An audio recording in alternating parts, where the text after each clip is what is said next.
teman-teman, Assalamualaikum warahmatullahi wabarakatuh. Perkenalkan, nama saya Rida Mariza.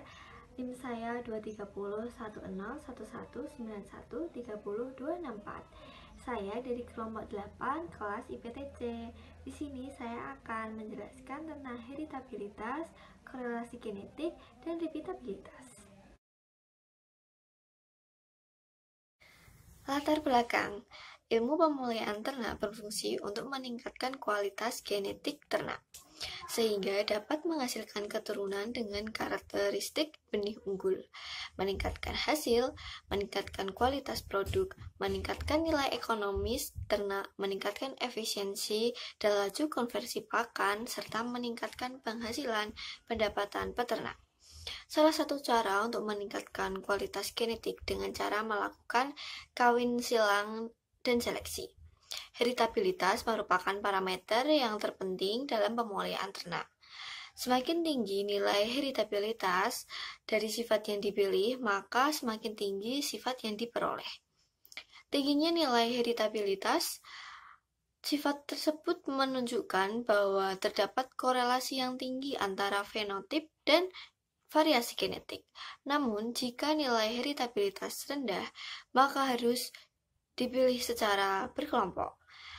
Dalam membuat rencana seleksi dan rancangan perkawinan untuk meningkatkan kualitas genetik ternak, perlu dipahami nilai heritabilitas, korelasi genetik, dan repeatabilitas.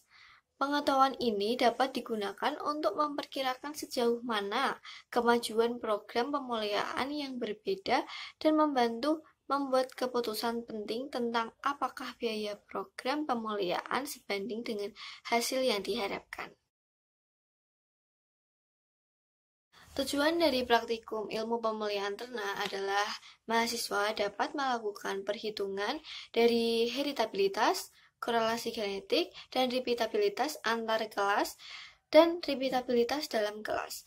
Mahasiswa juga mampu memahami kegunaan dari masing-masing parameter genetik, serta mahasiswa dapat melakukan perhitungan secara aplikatif.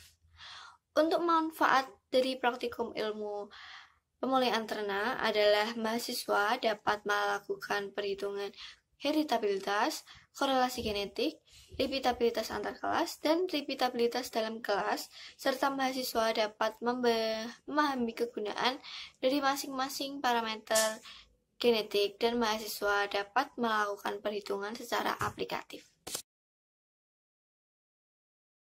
Nah, ini adalah data saya. Deskripsinya adalah di suatu farm ayam petelur dapat dilihat recording IPT berkisar antara 72 hingga 82 dan memiliki bobot telur antara 44 hingga 48 gram. Dari banyaknya ayam di peternakan, 5 ekor ayam betina dikawinkan dengan masing-masing 4 ekor ayam pejantan. Nah, ini dari IPT-nya 75,50 hingga 81,50. Lalu ini kita kosongin yang IPT 3 dengan bobot telur 3 karena nanti akan digunakan untuk repeatabilitas, menghitung repeatabilitas. Lalu untuk bobot telurnya sendiri ada yang 45,60, ada yang 44,60, 46,66, dan banyak sebagainya. Lalu kita yang di pertama, kita akan mencari nilai dari heritabilitas bentuk telur 1. Di sini kita akan menggunakan data IPT 1 dari semua pejantan dan betinanya. Nah, pertama kita akan mencari faktor koreksi atau FK. Rumusnya ini ya. Lalu dan N di sini adalah jumlah anak dari masing-masing pejantan dan betina. Lalu kita akan mencari jumlah kuadrat antar pejantan atau JKS. Rumusnya seperti ini. Ya, angka ini yang dibagi 5 dibagi 5 dibagi 5 itu kita dapat dari sini. Dari atas ini tiap pejantan kita kuadratkan dibagi 5 dan kita kurangi dengan FK, kita ketemu hasil ini. Ini adalah JKS. Untuk JKW sendiri, rumusnya seperti ini. Seperti ini. Ini nanti ada rumusnya, ketemu angka ini, dan ini adalah dimainkan dengan FK. Nah, FK. Lalu kita akan menemukan angka 80,377. Lalu kita akan mencari DBS. Rumus DBS adalah S-1. S di sini adalah pejantan. -1 hasilnya 3 karena pejantannya ada 4. Lalu kita mencari DBW. Derajat bebas antar anak dalam pejantan. Nah, anaknya sendiri kan berjumlah 20. Rumusnya adalah N-S. N-nya 20, S-nya tadi ada 4, hasilnya 16. Lalu kita dalam step selanjutnya kita mencari KTS atau kuadrat tengah antar pejantan. Rumus dari KTS sendiri adalah JKS yang sudah kita dapat tadi dibagi dengan DBS. Lalu kita akan menemukan hasil ini. Lalu selanjutnya kita akan mencari KTW atau kuadrat tengah antar anak dalam pejantan. Rumus KTW sendiri adalah JKW per DBW. JKW tadi kita sudah mendapatkan nilainya dan DBW tadi juga sudah. Dimasukkan angkanya dan kita mendapatkan angka 5,0235625. Lalu selanjutnya kita mencari kuadrat tengah harapan antar anak dalam pejantan. Yang nilainya juga sama dengan KTW, langsung saja kita masukkan angkanya sama. Lalu kita mencari kuadrat tengah antara harapan pejantan. Maksud saya kuadrat tengah harapan antar pejantan. Rumusnya adalah KTS, min KTW, min K. KTS tadi kita sudah dapat, KTW juga sudah dapat. K-nya 5 dan kita mendapatkan nilai ini. Nah, untuk rumus dari heritabilitas indeks bentuk telur tadi, setelah nilai-nilai yang sudah kita cari kita dapatkan, kita masukkan dari 4 kali kuadrat tengah harapan antar pejantan dibagi dengan kuadrat tengah harapan antar pejantan ditambah kuadrat tengah harapan antar anak dalam pejantan. Angka ini mohon diabaikan karena ini salah ketik, nyasar di situ. Nah, setelah kita dapat, inilah hasilnya. Heritabilitas indeks telur bentuk telur adalah 0,905322185. Data yang kita sudah peroleh tadi kita masukkan dalam daftar sidik ragam untuk mempermudah pembacaannya.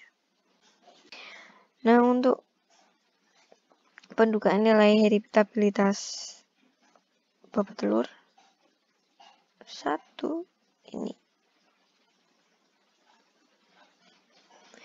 Kita mencari faktor koreksi seperti tadi rumusnya. Lalu kita mencari JKS juga, rumusnya juga sama.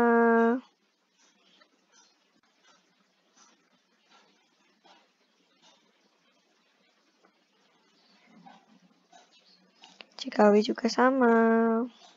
Sudah ada di atas tadi, DBS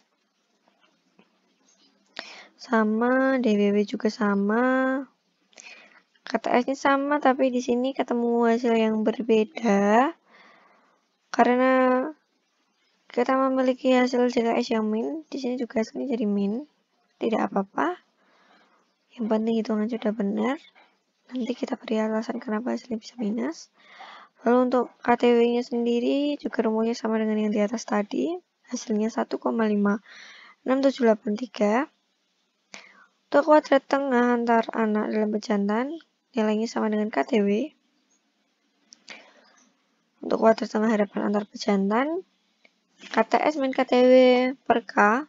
Lalu kita mendapatkan hasil minus 0,659083,5333. Heritabilitas bobot telur H2-nya kita mendapatkan angka min 2,901080391.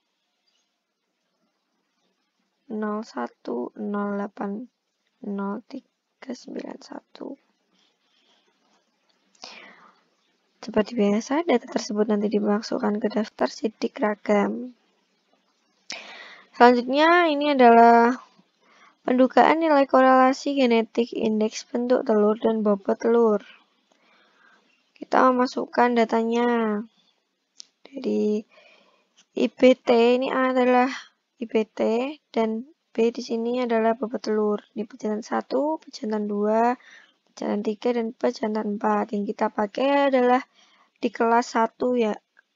Nah, kita mencari X, Y, ketemu. Lalu ada FK, X kali Y min N. Ini kita ada 20, karena jumlah anaknya 20, telur. Kita menemukan hasil ini. Lalu CHKS-nya, rumusnya seperti ini. Satu-satu dimasukkannya, baru dibagikan 5. Tidak boleh langsung ditambah, langsung dikuadratkan. Tidak boleh kali satu-satu dan ditambah, gitulah. Lalu diminuskan dengan FK yang sudah kita dapat tadi, dibagi 5. N-nya 5 karena penjatannya 5. Kita dapat nilainya JHKS min 5777656. Lalu untuk CHKW, rumusnya seperti ini. Tinggal dimasukkan saja. Ketemu hasilnya ini. Lalu untuk derajat bebas antar pejantan, 3. Rumusnya sama dengan yang heritabilitas juga. DBW juga sama. Untuk HKRS atau hasil kali rata-rata antara pejantan, yaitu rumusnya JHKS per DBS. Nih, nilainya ketemu minus 1,92552. Untuk HKRW atau hasil kali rata-rata antara anak dalam pejantan, rumusnya JHKW per DPW memiliki hasil min 0,331282125. Lalu untuk HKRW atau hasil kali rata-rata harapan antar anak dalam pejantan, nilainya sama dengan HKRW. Jadi langsung kita masukkan nih, lihat sama di atas ini sama. Lalu untuk HKRHS, hasil kali rata-rata harapan antar pejantan adalah HKRS min HKRW per K. Nilai-nilainya kita sudah dapat, tinggal dimasukkan saja. Ketemu hasilnya min 0,31884775. Untuk korelasi genetiknya, rumusnya seperti ini. Tadi kan angkanya kita sudah dapat, dimasukkan dengan hasil 0,32398061006. Data yang sudah kita peroleh tadi, perhitungannya dimasukkan ke dalam daftar sidik raga. Selanjutnya kita masuk dalam pendugaan nilai repeatabilitas antar kelas. Nah, ini kita masukkan IBT 1 dan 2. Kita pakai yang nomor 4 dan 5 yang tidak ada datanya yang di itu kelas ketiganya. Nah, kita ketemu angkanya, ini rumusnya kita masukkan, ketemu angkanya.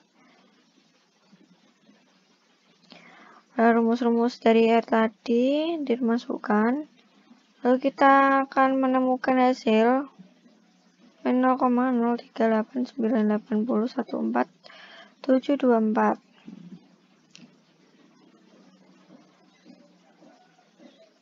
Nah, angka-angkanya sudah ada di sini ya, rumusnya ini. Nih. Nah, ini yang akan dimasukkan ke dalam perhitungan tadi dan ketemu hasilnya. Nah, untuk repeatabilitas bobot telur, kita memakai data yang nomor 1, 2, 3 yang terdapat datanya semua ada, yang tidak dihilangkan. Kan kita tadi menghilangkan yang keempat dan 5. Nah, lalu ini mencari sigma Y kuadrat.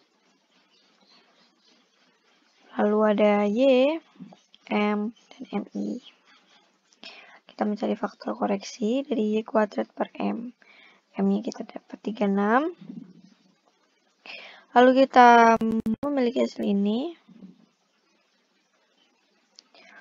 Untuk CKP, jumlah kuadrat antar individu, rumusnya adalah sigma I, Y kuadrat per MI min FK. FK tadi kita sudah dapat.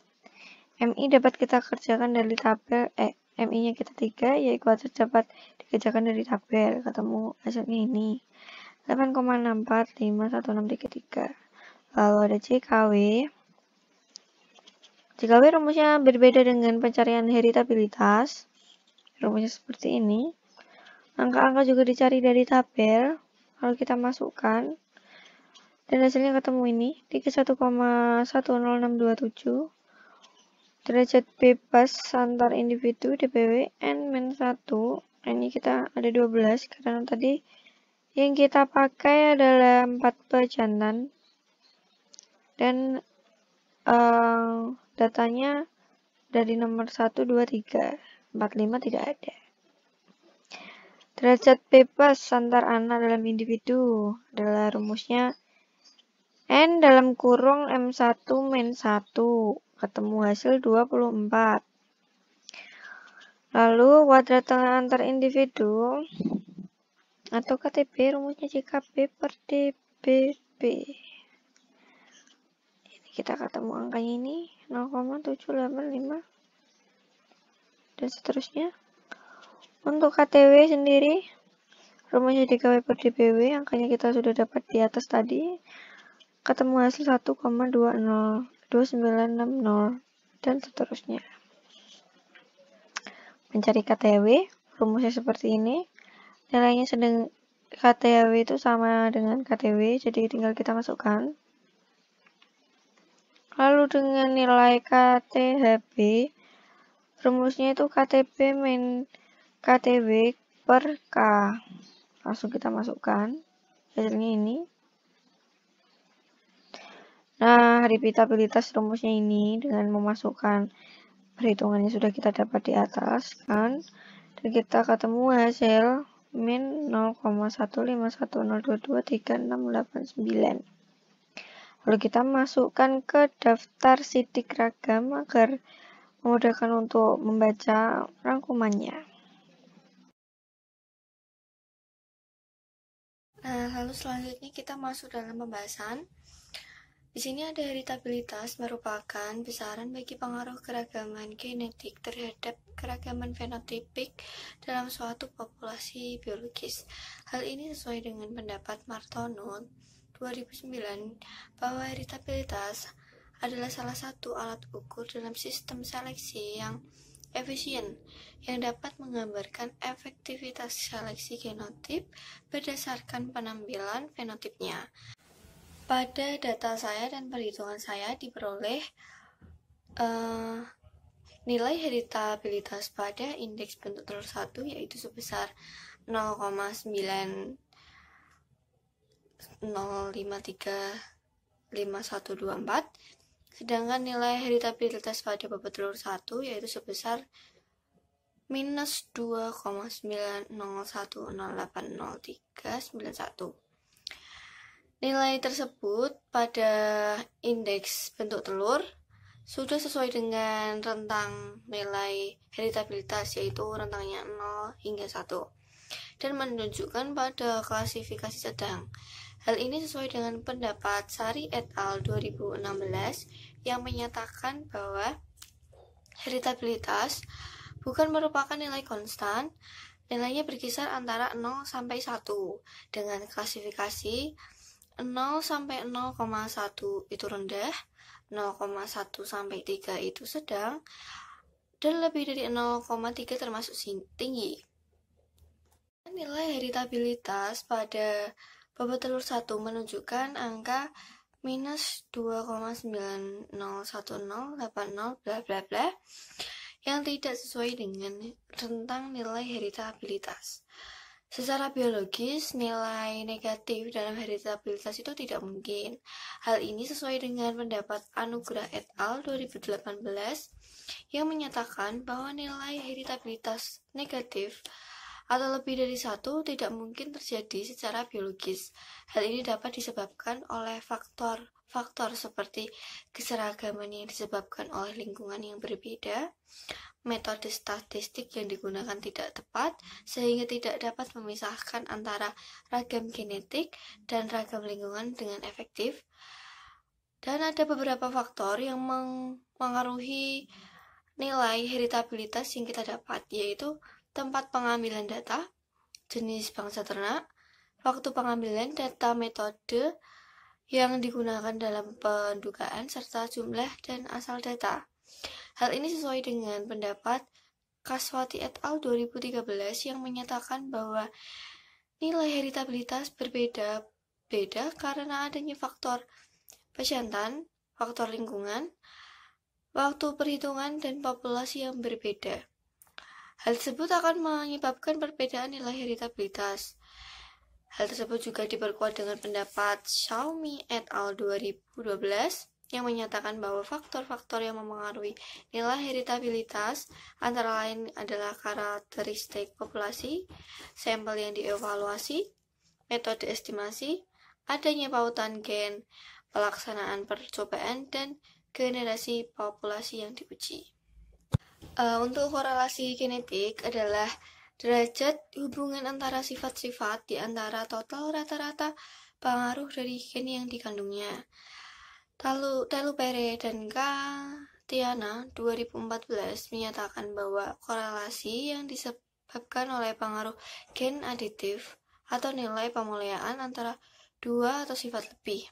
Hal ini diperkuat oleh pernyataan Haryanto dan Prastiono 2014 bahwa korelasi genetik adalah derajat hubungan antara dua sifat yang disebabkan oleh faktor genetik. Berdasarkan dari data saya dan perhitungan saya, diperoleh hasil nilai korelasi genetik antara indeks bentuk telur dan bobot telur pada kelas 2 itu sebesar 0,3298 dan seterusnya. Nilai korelasi genetik itu mendekati angka 1 yang menunjukkan adanya hubungan antara satu sifat dengan sifat yang lain. Begitu pula sebaliknya. Nilai korelasi genetik sendiri rentangnya antara minus 1 hingga plus 1. Nilai tersebut menunjukkan bahwa pada indeks bentuk telur dan bobot telur memiliki keterkaitan yang tinggi, namun memiliki sifat yang berlawanan. Nilai korelasi dari data di atas menunjukkan bahwa mempunyai hubungan kuat karena mendekati plus 1. Hal ini menunjukkan hubungan dua variabel yang cukup kuat, sedangkan jika mendekati 0, maka menunjukkan lemahnya hubungan antara dua variabel tersebut. Hal ini sesuai dengan pendapat Hidayati et al. 2015 yang menyatakan bahwa koefisien korelasi genetik mempunyai nilai minus 1 sampai 1. Tanda negatif atau positif menunjukkan arah mengenai hubungan antara dua variabel tersebut. Tanda positif, maka kedua variabel mempunyai hubungan yang searah. Sedangkan tanda negatif artinya bahwa korelasi antara dua variabel memiliki sifat yang berlawanan. Faktor yang mempengaruhi terjadinya korelasi genetik yaitu gen stereotipik dan gen berangkai, link gen, serta metode dalam menghitung korelasi genetik juga berpengaruh terhadap hasil yang diperoleh. Menurut Autarina et al. Tahun 2016, korelasi antar sifat pada tanaman disebabkan oleh faktor genetik dan faktor lingkungan. Faktor genetik yang menyebabkan korelasi adalah peristiwa pleiotropy dan rangkaian atau linkage. Untuk repeatabilitas merupakan bagian dari ragam total satu populasi yang disebabkan oleh perbedaan antar individu yang berkarakter permanen. Hedy et al. 2016 menyatakan bahwa pengertian heritabilitas adalah mencakup bagian dari keragaman total yang diukur dengan ragam dari suatu sifat yang diakibatkan oleh pengaruh genetik. Berdasarkan dari data di atas, diperoleh nilai repeatabilitas antar kelas pada IBT1 dan IBT2 yaitu sebesar min 0,038 dan seterusnya. Dan nilai repeatabilitas dalam kelas pada bobot telur 1, 2, 3 sebesar minus 0,151 dan seterusnya. Nilai tersebut menunjukkan bahwa nilai repeatabilitas antar kelas IBT1 dengan IBT2 tergolong rendah, sedangkan nilai pada repeatabilitas dalam kelas pada bobot telur 1, 2, 3 tergolong tinggi. Tergolong rendah juga. Maaf, salah. Nilai repeatabilitas mempunyai rentang nilai yaitu 1 hingga minus 1. Hal ini sesuai pendapat Lande et al. 2019 yang menyatakan bahwa nilai repeatabilitas berada di kisaran 0 sampai dengan angka 1. Jika nilai repeatabilitas semakin mendekati angka 1, maka menunjukkan bahwa kemampuan ternak untuk mengulangi sifat produksi susu pada periode laktasi berikutnya akan tinggi. Repeatabilitas merupakan parameter genetik untuk mengukur performance ternak dari produksi pertama dengan produksi selanjutnya. Repeatabilitas terdapat dua metode perhitungan, yaitu metode repeatabilitas antar kelas dan repeatabilitas dalam kelas. Sifat repeatabilitas sendiri yaitu tetap, namun ada beberapa faktor seperti lingkungan yang dapat mempengaruhi nilai repeatabilitas. Hal ini sesuai dengan pendapat Isngangiroh 2018 yang menyatakan bahwa repeatabilitas dipengaruhi oleh frekuensi gen sifat yang diestimasi serta faktor lingkungan yang memengaruhi produksi yaitu manajemen pakan dan iklim. Nah, itulah penjelasan dari saya tentang praktikum ilmu pemeliharaan ternak yang mencakup materi heritabilitas, korelasi genetik, dan repeatabilitas. Semoga kalian mengerti, dan jika ada kesalahan saya dalam bertutur kata, mohon maaf ya sebesar-besarnya. Terima kasih. Wassalamualaikum warahmatullahi wabarakatuh.